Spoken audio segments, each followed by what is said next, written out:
কোরআন শরীফ আল্লাহ কি বলছে? ওয়া নাফাখা ফীহি মির রূহিহি, আমি আল্লাহ আমার রূহ থেকে ওখানে একটু ফুঁইকা দিলাম। রূহ এটা আমরে রব, আল্লাহর আদেশ, আর কিছু না। ওটা আপনি বের করতে পারতেন না, দেখাইতে পারতেন না। দুনিয়ায় কোনো মেশিন দেয় যেটা আপনার রূহ দেখাইবো। রূহ দেখানোর মতো কিছু না। মানুষে দিলের ভিতরে অশান্তি কাম করে, এই অশান্তির জন্য একটু বাহ্যিক বিভিন্ন রকমের চাকচিক্য গ্রহণ কইরা প্রশান্তি অর্জন করার চেষ্টা করে। একটু কুয়াকাটা ঘুরে আসি, চিড়িয়াখানায় যাই, অমুক জায়গায় যাই, তমুক জায়গায় যাই, কেন?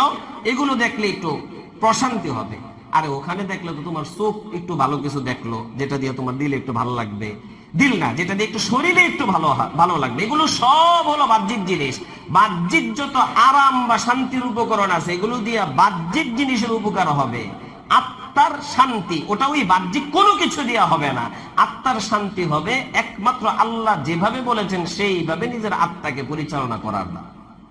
এজন্য এটা অটোমেটিক বিষয়। আপনি গুনাহ করবেন, দিলে একটা অশান্তি শুরু হয়ে যাবে। দিল শান্তিতে থাকতে পারে না, এটা অসম্ভব।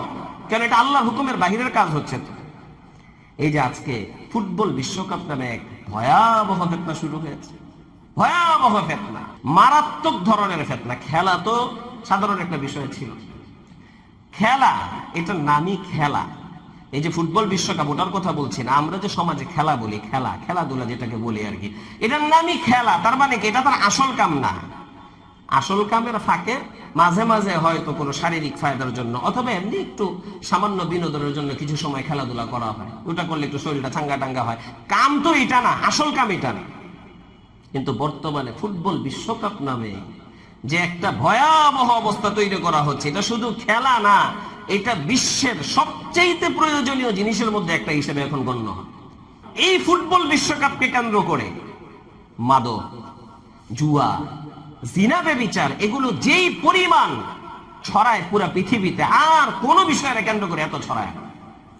মাদকের ছড়াছড়ি, জুয়ার ছড়াছড়ি, এমনকি হত্যা পর্যন্ত হয়। একদল আরেক দলের সাথে ওই বাজি ধরে, এটা ধরে, সেটা করে, এগুলো করতে গিয়ে বহু হত্যার ঘটনা ঘটে। এগুলো খবরেও আসে।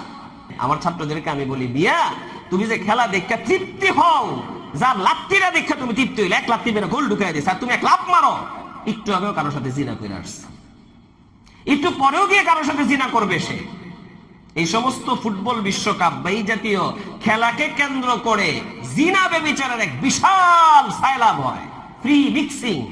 এদেরকে প্রফুল্ল রাখতে হয়, আনন্দিত রাখতে হয়, তাহলে তারা খেলে মজা পাবে। কিভাবে আনন্দিত রাখতে হবে? যার সাথে মেলামেশা করতে মনে চাবে, জিনা ব্যভিচার করতে মনে চাবে, সব সুযোগ আছে।